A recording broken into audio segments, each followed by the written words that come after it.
Hello, race fans. I'm James Jackson with Frontstretch.com.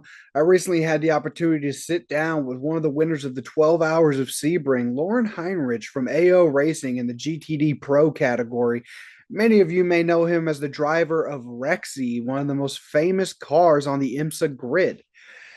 Laurin and I had the opportunity to sit down and discuss the race with the BMWs and how Sebring ended up breaking down for him. It was a very competitive battle between him and those BMWs at Sebring in the GTD Pro category.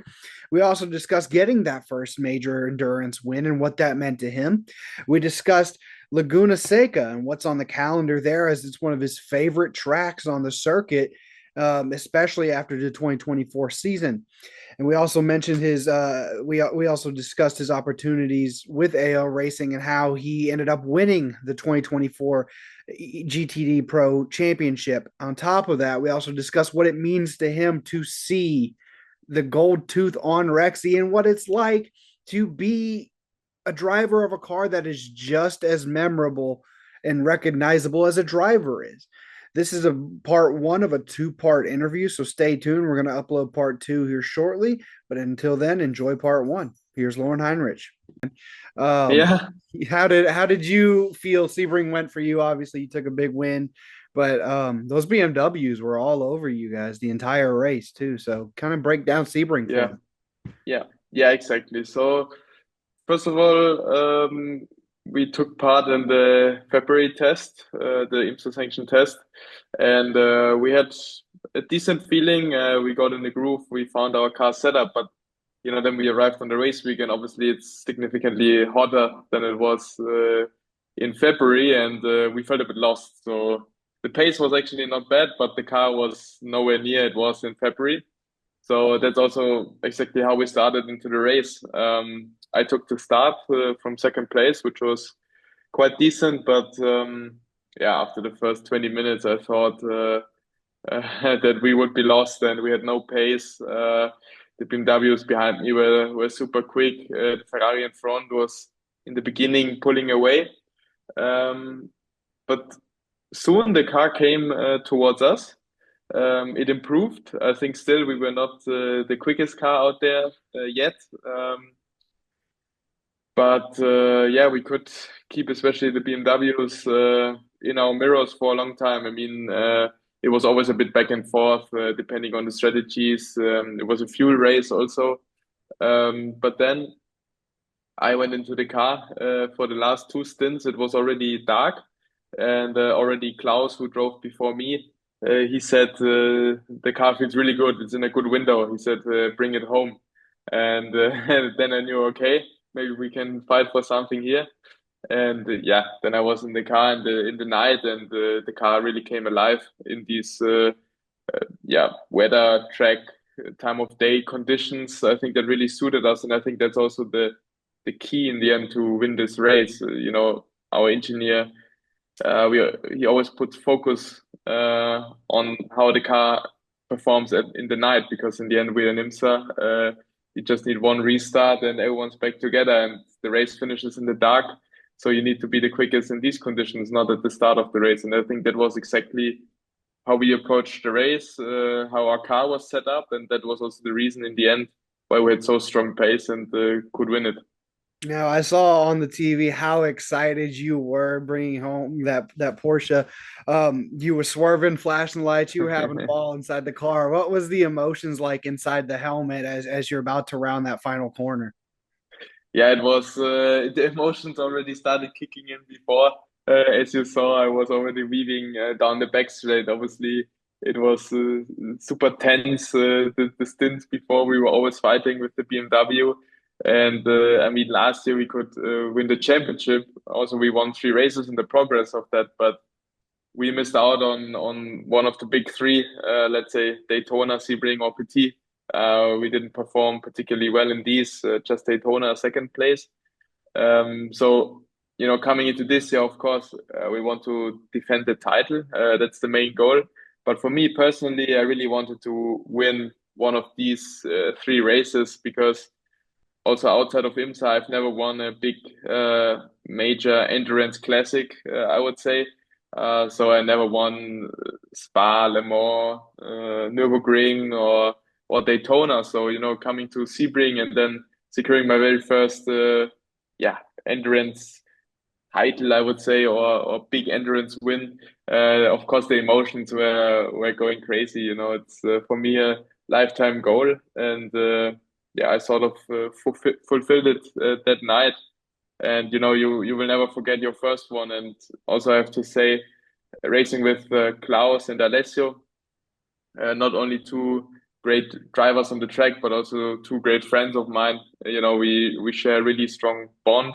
I would say we form a really close group, and to win it with these two guys, just makes it so much more special to me. You saw at the end we were standing on the car. We were all over the moon, and yeah, also I know how hard the team worked for this. It's also AO's first yeah and big endurance win in sports car racing.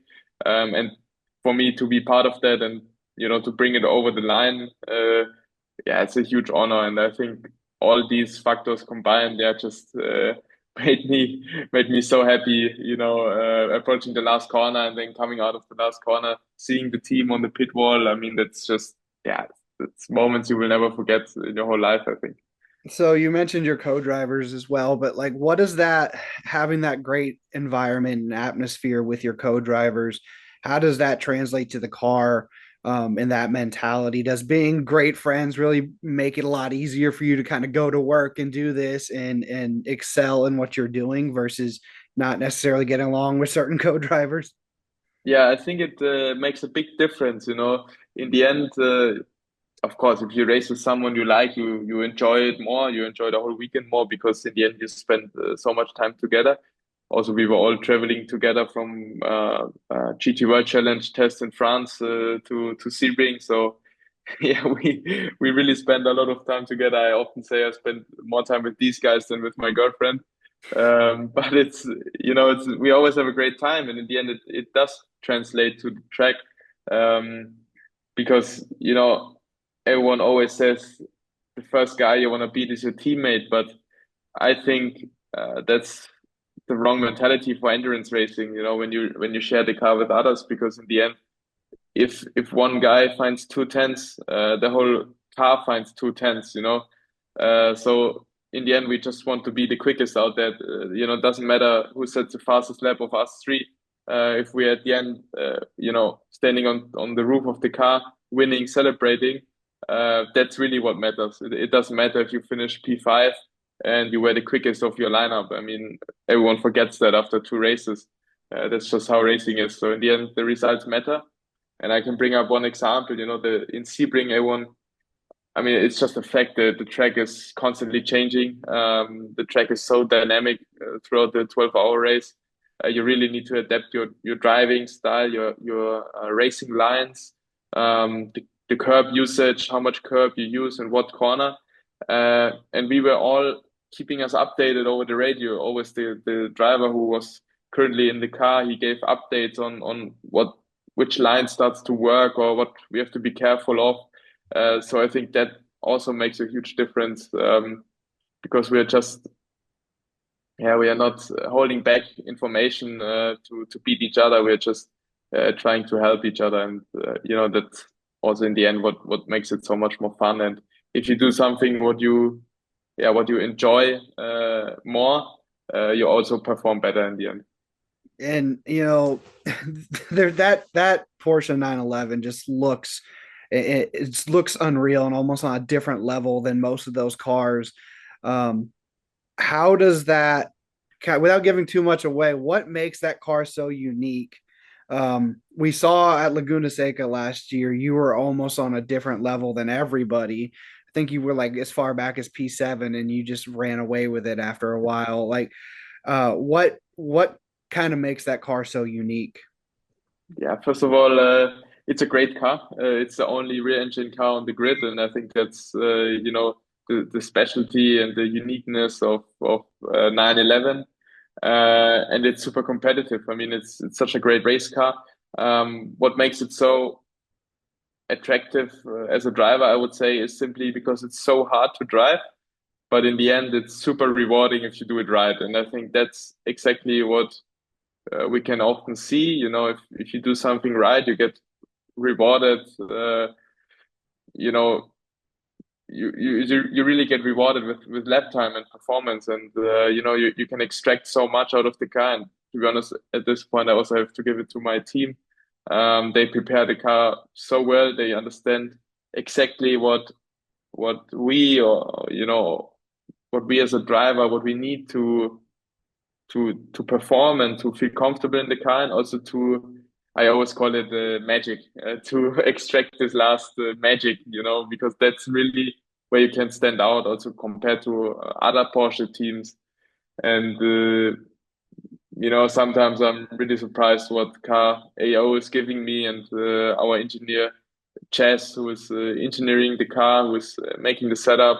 He comes up with great ideas, and he knows exactly, after now, spending one full season IMSA already, he knows exactly my driving style, what I need at what track. We have a really open discussion always, bringing up new ideas, constantly developing and evolving, because if you always drive the same setup, maybe it works 2 times, but the competition is also not sleeping. They're also improving. So I'm really amazed. If I think back last year at Sebring, I thought we already had a great car. We were leading most part of the race. But what we came up with this year in Sebring, it's just the next step. And I'm so happy to see this progress, and also to be part of it. Makes me quite proud, to be honest.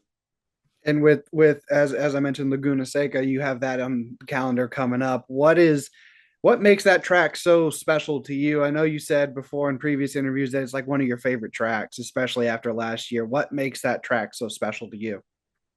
Yeah, exactly. So last year coming into IMSA, most of the tracks were new to me. I only knew Indianapolis and Road Atlanta from previous experiences.